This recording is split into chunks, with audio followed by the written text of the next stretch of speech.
Hello friends, welcome back to our channel Manya academy. और history of English literature के series में आज ही हमारा दूसरा लेक्चर है, और जो कि है एंग्लो नॉर्मन पीरियड, जिसे हम मिडल इंग्लिश पीरियड के नाम से भी जानते हैं, जो कि हमारा रहेगा 1100 से 1500 एडी तक। और इससे पहले हमने पहले वाले लेक्चर में पढ़ा कि एंग्लो सैक्सन ट्राइब्स जो है वो किस तरह से यहाँ पर इंग्लैंड में आई और उनका राज जो है वो स्थापित हुआ।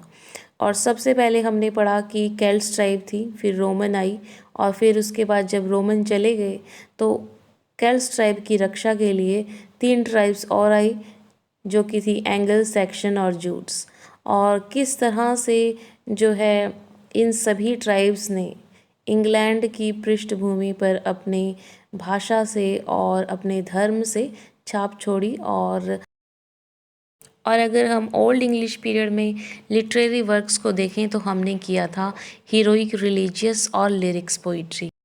तो अब जब यहाँ पर एंगल और सेक्शन और जूट्स का राज है तो हम आगे की हिस्ट्री पढ़ लेते हैं।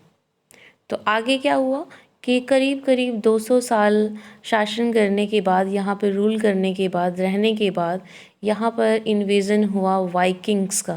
और ये वाइकिंग्स क्या हैं? वाइकिंग्स भी एक ट्राइब का नाम है जो कि बहुत ही ज़्यादा एग्रेसिव है, बहुत ही ज़्यादा इसमें वॉरियर वाली क्वालिटीज़ हैं।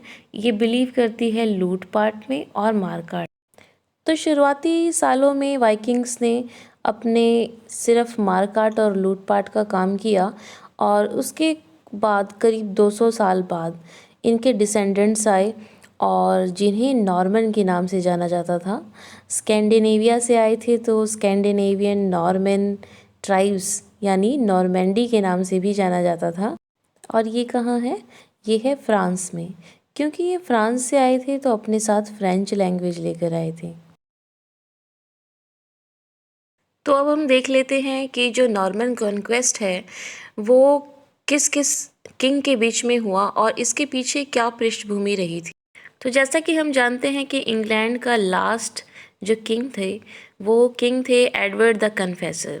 और एडवर्ड द कन्फेसर ने प्रॉमिस किया था विलियम फर्स्ट को, और विलियम फर्स्ट जो थे वो फ्रांस के किंग थे। और विलियम फर्स्ट की दिलचस्प बात यह है कि इन्हें पहले विलियम द कनकुरर ना कह के विलियम द बास्टर्ड कहा जाता था, क्योंकि ये अपनी माँ की नाजायज़ संतान थी। और एक और दिलचस्प बात यह है कि ये 8 साल की उम्र से ही शासन करने लगे थे फ्रांस में। और इनकी वीरता और बहादुरी देखकर बाद में चल के एडवर्ड द कन्फेसर ने इनको प्रॉमिस किया था कि मेरे जाने के बाद आप जो हैं वो इंग्लैंड के किंग बनेंगे।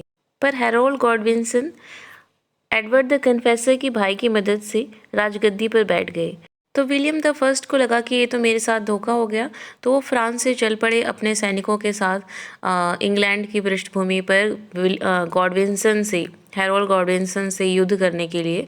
और एक और दिलचस्प बात यह है कि जब युद्ध हो रहा था तो विलियम द फर्स्ट ने आर्मी के बीच में ये अफवाह फैला दी कि जो हैरोल्ड गॉडविंसन है वो मर गया है, और आर्मी के बीच में, उनकी आर्मी के बीच में जश्न शुरू हो गया। तो ये देखकर हैरोल्ड गॉडविंसन की आर्मी ने सरेंडर करना शुरू कर दिया। और जब हैरोल्ड गॉडविंसन की आर्मी ने सरेंडर करना शुरू कर दिया तो हैरोल्ड गॉडविंसन ने ये दिखाने के लिए कि मैं ज़िंदा हूँ, अपना हेलमेट जैसे ही उतारा और विलियम द फर्स्ट की आर्मी ने उसकी आँख में जो है एरो चला दिया, और उसकी आंख में एरो जब लगा सीधा जाके वो तो मर गया। तो इस तरह से हेस्टिंग्स की पृष्ठभूमि पर William the first, William the conqueror बन गया 14 अक्टूबर 1066 एडी। तो इस तरह से हम देखते हैं कि 1066 एडी में इंग्लैंड में नॉर्मन ट्राइब्स का शासन स्टार्ट हो गया। और अब इसको हम रीड करने के लिए फर्दर जो है ना 3 भागों में डिवाइड कर देंगे अपनी सुविधा के अनुसार। और इसी जो पीरियड है नॉर्मन पीरियड, इसी को हम मिडल इंग्लिश पीरियड के नाम से जानते हैं। तो ये 3 भागों में हम डिवाइड करेंगे इसे। बिफोर चौसर एंग्लो नॉर्मन पीरियड है जो, वो है 1066 से चौसर का जब जन्म हुआ 1340 तक। और दूसरा जो है वो है एज ऑफ चौसर। अब चौसर की एज यानी कि 1340 से 1400, और फिर उसके बाद आफ्टर चौसर, और जिसे हम बैरन एज भी कहते हैं और डार्क एज भी कहते हैं, जो कि है 1400 से 1500। तो अब हम देख लेते हैं कि नॉर्मन पीरियड में लैंग्वेज किस तरह की थी। तो इससे पहले हमने देखा कि एंग्लो सैक्सन पीरियड में ओल्ड इंग्लिश चलती थी, जो कि मेनली 4 डायलेक्ट से मिलकर बनी थी: नॉर्थम्बियन, मर्शियन, कैंटिश और वेस्ट सैक्सन। इन डायलेक्ट्स को मिलकर ओल्ड इंग्लिश बनी थी। और जबकि फ्रेंच अब बोली जाने लगी है, क्योंकि नॉर्मन जो है वो फ्रांस से आए हैं, अपने साथ फ्रेंच लैंग्वेज लेकर आए हैं। तो अब जो फ्रेंच लैंग्वेज है ना, वो ऑफिशियल लैंग्वेज है, अपर क्लास की लैंग्वेज है, अरिस्टोक्रेटिक लैंग्वेज है। अब इसका क्या मतलब है, क्योंकि आप इसको ऐसे लगा सकते हैं जैसे कि इंडिया में जब अंग्रेज लोग नए नए आए थे शासन करने के लिए, तो यहाँ के इंडिया के लोगों को इंग्लिश नहीं आती थी, है ना। तो इंग्लिश आती किसे थी, या तो अंग्रेज लोगों को आती थी, या यहाँ के जो पढ़े लिखे लोग थे, जो स्कॉलर्स थे या ऊंचे पदों पर बैठे हुए अधिकारी थे, उन्हें इंग्लिश आती थी। तो इसी तरह से हम एंग्लो सैक्सन जब लोग वहाँ पे रह रहे थे तो उन्हें तो ओल्ड इंग्लिश आती थी, और जब नॉर्मन अपने साथ फ्रेंच लेकर आए तो वो जो लैंग्वेज थी वो स्कॉलर्स को आएगी, या वहाँ के जो नाइट्स थे, जो प्रीस्ट लोग थे, जो अपर क्लास थी, जो है फ्रेंच बोलते थे। और इस तरह से हम देखते हैं कि जो मिडिल क्लास है और जो लोअर मिडिल क्लास है, वो क्या बोलती थी, वो बोलती थी ओल्ड इंग्लिश लैंग्वेज। और इस एज में जो लैंग्वेज निकल कर आई वो मिक्सचर थी ओल्ड इंग्लिश लैंग्वेज का और फ्रेंच का, जिसे मिडिल इंग्लिश के नाम से जाना जाता था। तो अब हम देख लेते हैं कुछ पॉलिटिकल और रिलीजियस मूवमेंट, जिनका प्रभाव हमें आगे चल के राइटिंग्स में देखने को मिलेगा इस एज की। तो पहला जो मूवमेंट है वो है रिलीजियस मूवमेंट, जो है कि क्रूसेड। और ये क्रूसेड है क्या, क्रूसेड अगर हम हिंदी में अर्थ लें तो इसका मतलब है धर्म युद्ध। अब ये धर्म युद्ध है तो जाहिर सी बात है कि 2 धर्मों के बीच में होगा। तो इसमें धर्म कौन से थे, एक क्रिश्चियनिटी और दूसरा जो है इस्लाम। और इस जो मूवमेंट है क्रूसेड वॉर जो है, इसके पीछे रीज़न क्या था होने का, और ये रीज़न ये था कि अब देखिए अभी हम यहाँ पर हैं, इंग्लैंड में हैं, और जो फ्रांस से जो नॉर्मन आए थे, इधर अगर हम ईस्ट की तरफ जाते हुए अरब कंट्रीज़ की तरफ जाते हुए देखें तो भूमध्य रेखा से होते हुए एक जो है जगह आती है जेरूसलम।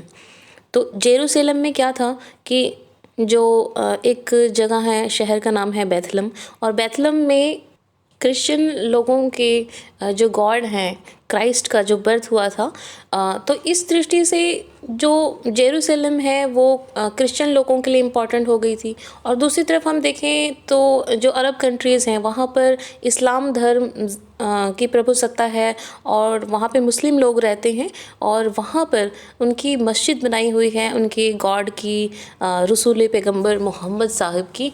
और ये माना जाता है कि उसी पहाड़ी से मोहम्मद साहिब ने अपनी स्वर्ग यात्रा स्टार्ट की थी। तो उनकी इस्लाम लोगों की दृष्टि से भी जो जेरूसलम है वो बहुत इम्पॉर्टेंट है, इधर क्रिश्चियन लोगों के लिए भी बहुत इम्पॉर्टेंट है। तो इन दोनों जो धर्मों के बीच में युद्ध हो गया उस जो जगह है जेरूसलम को अपने अधिकार में लेने की। तो अगर हम थोड़ा और पीछे हिस्ट्री में जाएं तो ये देखते हैं कि 4th सेंचुरी में रोमन किंग हुए कॉन्स्टेंटाइन। ये फर्स्ट किंग थे जिन्होंने क्रिश्चियनिटी को स्वीकार किया था, और इनकी मदर ने जेरूसलम में जहाँ पे क्राइस्ट की समाधि है उसके ऊपर चर्च बनवाया था, और इसलिए उसको होली लैंड के नाम से जाना जाता था और चर्च ऑफ होली के नाम से जाना जाता था। और इधर अरब कंट्री में जब 638 638 ईस्वी में खलीफाओं का शासन था, तो उनके मन में भी कहीं ना कहीं ये ललक थी कि हम जो हैं जेरूसलम पे अपना अधिकार करें। पर ये जो आग पकड़ी इस युद्ध ने, ये 11th सेंचुरी में पकड़ी। और 11th सेंचुरी में जब हम देखते हैं कि यहाँ पर इंग्लैंड में नॉर्मन का शासन हो गया, तो हम देखते हैं कि जो नॉर्मन है और इसके आसपास की जो कंट्री है, जो छोटे छोटे जगह हैं जैसे फ्रांस, नॉर्मन, ऑस्ट्रिया, हंगरी, इन सभी में जो है क्रिश्चियनिटी का बोलबाला था उस टाइम। और जब ये एंग्लो सैक्सन एज में आए तो यहाँ पर भी हम देखते हैं कि जो एंग्लो सेक्शन थे वो तो पेगन थे, पर उससे पहले जो रोमन आए थे वो उनसे कहीं ना कहीं क्रिश्चियनिटी भी जो एंग्लो सेक्शन में थी। तो ये एंग्लो नॉर्वे ये सब जो मिलकर ये सब जो कंट्रीज़ हैं ये मिलकर फिर इन्होंने यहाँ पर एक बड़े लेवल पर जो है युद्ध किया। और जो सबसे पहला युद्ध था क्रूसेड वो था 1098 में। और इसके बाद जो है इसको पाने के लिए लगभग 7 बार क्रूसेड वॉर हुआ।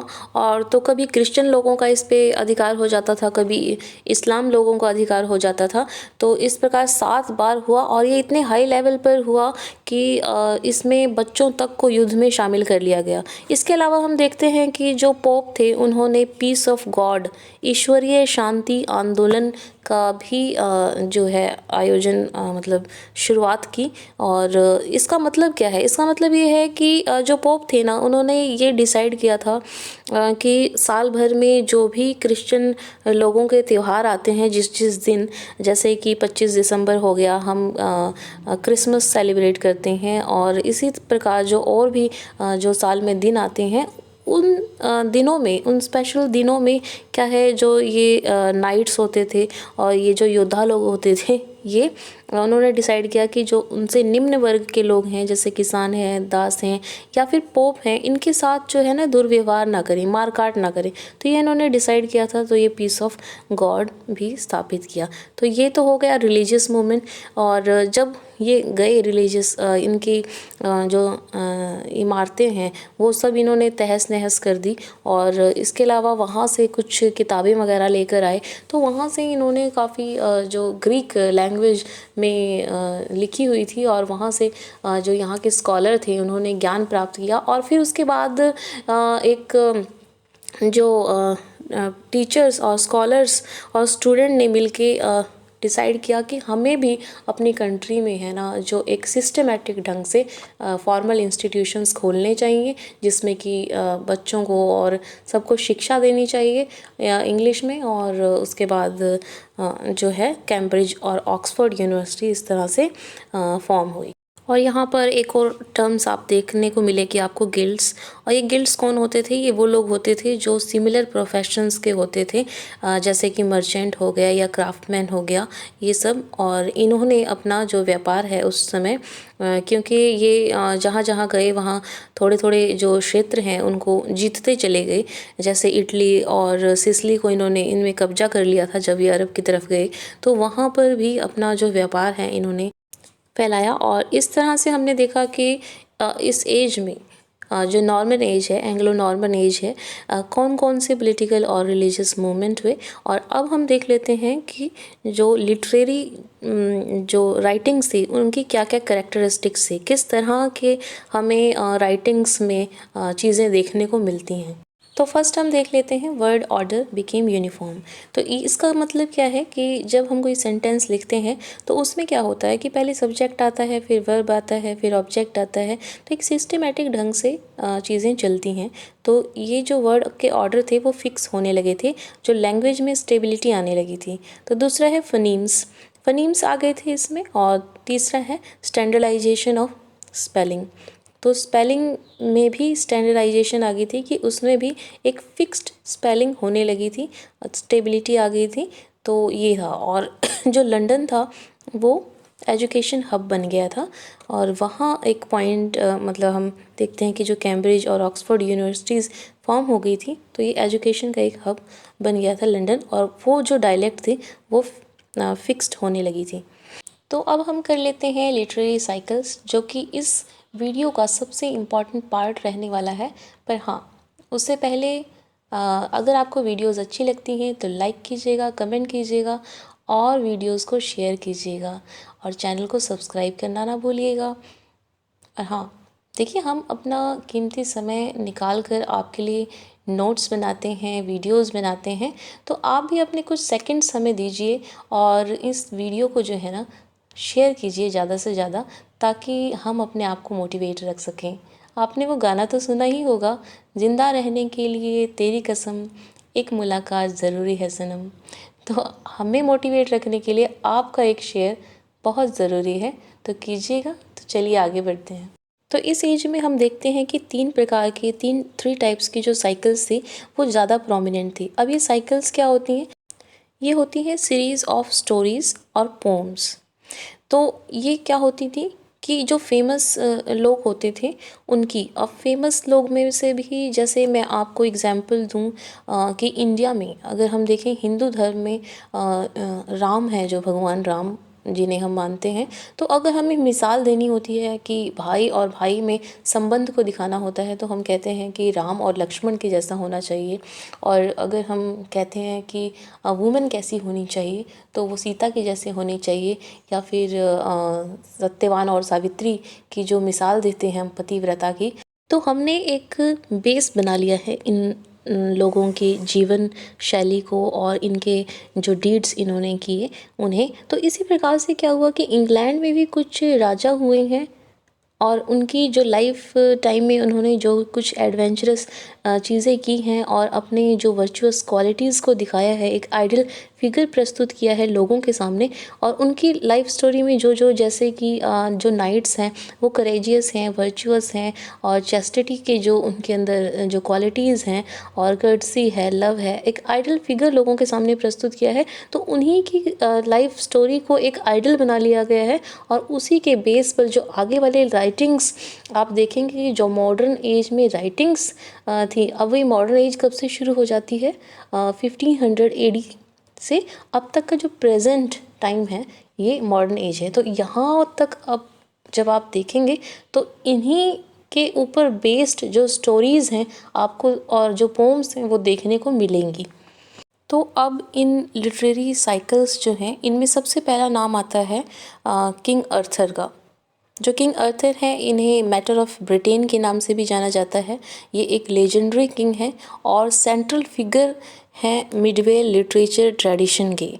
अब ये मिडवेल लिटरेचर क्या है? मिडवेल मतलब इस एज में, हम मिडल इंग्लिश कर रहे हैं ना, तो इस एज में ये एक बेस बनाकर इनको प्रस्तुत करके इन्हें एक आइडल फिगर बनाकर ये लिटरेचर लिखा गया। और इवन कि अब प्रेजेंट में वहाँ उस एज से आज तक के प्रेजेंट एज में भी इनकी लाइफ स्टोरी को, इनके एडवेंचर को बेस बनाकर पोम्स और स्टोरी और वर्क जो हैं लिखे गए हैं। तो इसमें क्या था कि जो किंग अर्थर होते हैं ये किस तरह से अलग अलग जगह पे जाते हैं, युद्ध लड़ते हैं, और जो इनकी वाइफ के साथ, इनकी गुनिवर के साथ मैरिज होती है और वो किस तरह से अपना डाउरी लेकर आती है राउंड टेबल, जिसमें कि 12 नाइट्स होते हैं और जो अलग अलग क्वालिटीज़ को रिप्रेजेंट करते हैं, जैसे कि कर्टसी, लव, चैस्टिटी, फ्रेंडशिप, ये सब दिखाया गया है। तो इस पर बेस्ड जो स्टोरीज़ हैं, जो राइटिंग्स हैं, वो हम देख लेते हैं। तो सबसे पहला नाम आता है जियोफ्री ऑफ मनमथ। इन्होंने लिखा है Historia Regum Britanniae, history of the kings of Britain. इसमें किंग्स ऑफ ब्रिटेन के बारे में बताया है। और इसके बाद देखते हैं हम टॉमस मैलोरी ने ली मॉर्टेड आर्थर लिखा है, जो कि विलियम कैक्सटन ने 1485 में फर्स्ट प्रिंटेड बुक जो थी वो थी। इसमें भी यही स्टोरीज़, इनकी जो किंग अर्थर की लाइफ स्टोरीज़ दिखाई गई हैं। और अगर हम थोड़ा और आगे आए विक्टोरियन एज में, तो देखते हैं कि लॉर्ड एल्फ्रेड टेनिसन ने आइडल्स ऑफ द किंग, जो उनकी पोम है, एक साइकिल है 12 नरेटिव पोएम्स का, तो वो उसमें भी यही स्टोरी है। और अगर हम थोड़ा और आगे चलें, अमेरिकन राइटिंग में देखें, तो मार्क ट्वेन का नाम आपने सुना होगा। और जब आप यूजीसी की प्रिपरेशन करते हैं तो आपने एक बुक के बारे में पढ़ा होगा, वर्क है मार्क ट्वेन का, कनेक्टिकट यंकी इन अर्थर्स किंग अर्थर्स कोर्ट। ये एक टाइम ट्रैवल बुक है। तो इसमें भी जो है किंग अर्थर का मेंशन किया हुआ है। और एक बहुत ही फेमस राइटिंग को मैं कैसे भूल सकती हूँ, एडमंड स्पेंसर की जो फेरी क्वीन है, अगर हम उसका थीम भी देखें तो वो क्या लिखते हैं कि टू फैशन अ जेंटलमैन और Nobel person in virtuous and gentle discipline. तो ये भी जो है किंग अर्थर की जो स्टोरी पे बेस है। तो हम इस तरह से देखते हैं कि किस तरह से मिडवेल जो लिटरेचर ट्रेडिशन के जो फिगर थे वो आज तक जो है उनको बेस बनाकर स्टोरीज़ लिखी गई हैं, वर्क लिखे गए हैं, पोम्स लिखी गई हैं। तो अब इस साइकिल की सीरीज़ में दूसरा नाम आता है रोम का। रोम के जो किंग थे अलेक्जेंडर द ग्रेट, जिन्होंने ट्रोजन वॉर लड़ा। और ये जो ट्रोजन वॉर की जो कहानियाँ थी ना, इन्होंने एंशंट ग्रीक के जो राइटर्स थे इन्हें बहुत ही ज़्यादा ट्रिगर किया, इनकी इमेजिनेशन को ट्रिगर किया। और ये जो इवेंट, जो हिस्ट्री में ये जो इवेंट था ट्रोजन वॉर का, ये बहुत ही बम्बास्टिक तरीके से दिखाया गया लिटरेरी वर्क में। और ये जो वर्क थे ये ग्रीक और लैटिन में लिखे गए। तो अब हम एक दो वर्क देख लेते हैं कौन कौन से थे। जो फर्स्ट वर्क आता है वो है होमर का द इलियड एंड ओडिसी, जो कि 24 बुक्स में लिखा गया है। और इसमें भी जो है इसका ज़िक्र है ट्रोजन वॉर का। और दूसरा है the battle of Maldon. Battle of Maldon का जो राइटर है वो नहीं पता है, एनोनिमस है। और तीसरा है the charge of light brigade, जो कि विक्टोरियन एज में लॉर्ड टेनिसन के द्वारा लिखा गया है। और इसके अलावा अगर हम वॉर पोइट में देखें तो सिगफ्रीड ससून ने क्राइस्ट एंड सोल्जर, और विल्फ्रेड ओवन ने लिखा है स्ट्रेंज मीटिंग। ये भी इसी जो वॉर है इस पर बेस्ड है, अलेक्जेंडर द ग्रेट के ट्रोजन वॉर पर। तो आगे जो तीसरा नाम आता है हमारे साइकिल में वो है फ्रांस के जो किंग रह चुके हैं, वो हैं शार्ले मैग्ने।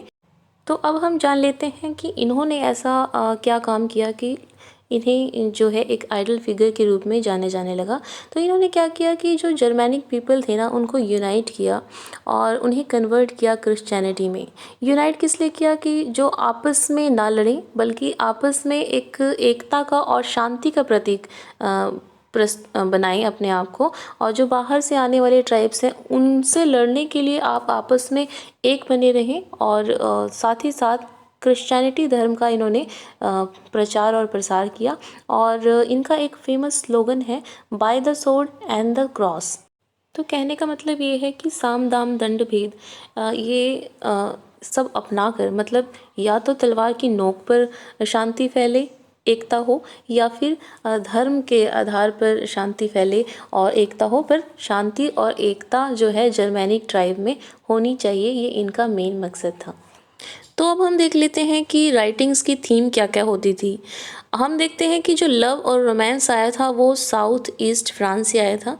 जब ट्रोबार्बरस ने कोर्टली लव की शुरुआत की थी, वहीं से शुरू हो गया था ये जो लव पोइट्री का जो सिलसिला था। और किस तरह का जो लव है उस समय आइडल लव माना जाता था, अधूरा लव। जो अनफुलफिल्ड लव है ना उसे आइडल माना जाता था, मतलब कि जब लवर और बिलावेड आपस में ना मिल पाएँ, इस तरह का जो लव था ना वो अच्छा माना जाता था। और उस समय लव को एक रिलीजियस पैशन माना जाता था जो कि पायस था और पैशनेट था। अब ये पायस और पैशनेट का क्या मतलब है, यदि मैं आपको एक एग्जांपल दूं, कीट्स ने एक पोम लिखी है ग्रेशियन अर्न। उसमें आप देखते हैं कि एक जगह कीट्स ने जिक्र किया है कि जो लवर हैं वो अपनी बिलावेड को चेज़ कर रहे हैं। और ये जो चेजिंग का प्रोसेस है ये लाइफ टाइम हमेशा हमेशा चलता रहेगा, क्योंकि वो आपस में मिलेंगे ही नहीं, क्योंकि वो एक कार्व्ड है अन पर। और जो उनका जो पैशन है उनके प्रति, जो उन्हें पाने की जो ललक है, वो हमेशा बरकरार रहेगी। और अगर मैं आपको डेली लाइफ से एक एग्जांपल दूं तो क्या होता है कि जब बॉयफ्रेंड गर्लफ्रेंड होते हैं, जो लड़का होता है वो अपनी गर्लफ्रेंड को गिफ्ट्स ला कर देता है महंगे महंगे, और एक बार मैरिज होने के बाद फिर वो सब भूल जाता है। तो इस तरह का जो लव होता था ना भूल जाने वाला, वो अच्छा नहीं माना जाता था। जो अधूरा लव था, जो पाने की जो इच्छा थी, जो ना मिलने की जो सिचुएशन थी ना, उसे पायस माना जाता था। और वो पैशनेट जो पैशन उसको पाने की लिए बनी रहती थी। इस तरह का लव जो था वो ज़्यादा अच्छा माना जाता था। और इस एज में वुमेन को कैसा दिखाया गया है, वुमेन को दिखाया गया है एक आइडल वर्च्यू के रूप में प्रस्तुत किया गया है। यदि आप देखें कि होमर का जो एपिक है ओडिसी, उसमें दिखाया गया है कि किस तरह से जो पेनिलॉप है ओडेशियस की पत्नी, वो 20 साल तक ओडेशियस का इंतज़ार करती है उसके सी वॉइस से वापस आने तक का। और इस बीच काफ़ी सारे जो उसके सूटर्स हैं और जो मैरिज का प्रपोज़ल लेकर उसके आगे आते हैं वो उसको ठुकराती जाती है। तो इस तरह से जो वुमन है ना उसको एक आइडल वर्च्यूज़ के रूप में दिखाया गया है और एक जो है चैस्टिटी का उदाहरण प्रस्तुत करती है वुमन और कोड ऑफ बिहेवियर सेट कर दिया गया है। और अगर हम देखें तो इस तरह से जो है ना कोड ऑफ बिहेवियर सेट कर दिया गया है ताकि वुमन पर जो है अपना अधिकार बनाकर रखा जा सके। और पैट्रियार्कल सोसाइटी के बारे में भी दिखाया गया है कि किस तरह से वुमन तो है जो 20 साल तक इंतज़ार करेगी और पड़ी रहेगी और घर में रहेगी, मतलब घर में रहकर जो वुमन का काम है वो घर में रहने का है और जो मेल का काम है वो बाहर की चीज़ों को देखना है। तो ये पहले से ही फिक्स होता चला, मतलब होता आया है। तो ये सब था। और अगर हम देखें तो एक राइटिंग है गुलिम डी लॉरेस और जेन डी म्यूंग की, ली रोमन डी लारोज। तो इसमें क्या है कि वुमेन को रोज़ की से कंपेयर किया गया है और चांद से। इस तरह से जो वुमेन का उसकी ब्यूटी का जो कंपैरिजन है वो रोज़ से, चाँद से, या इस तरह से मून से कंपेयर करने की जो प्रथा थी वो उस समय से चली आई थी। तो हमने देखा कि इस एज में क्रूसेड वॉर भी हुए जिसके कारण वर्जिन मैरी को एक आइडल फिगर के रूप में देखा जाने लगा और उनकी पूजा की जाने लगी। तो गाइस ये था आज का लेक्चर। और अगर आपको लेक्चर पसंद आया है और आसान लगा है चीज़ों को समझाने का तरीका, तो आप इसे शेयर ज़रूर कीजिएगा। और अगले लेक्चर में हम करेंगे चौसर का जो एज है वो, और चौसर के कंटेम्प्रेरीज करेंगे। और फिर नेक्स्ट लेक्चर में हम करेंगे चौसर के बाद का डार्क एज। तो keep sharing and bye for now.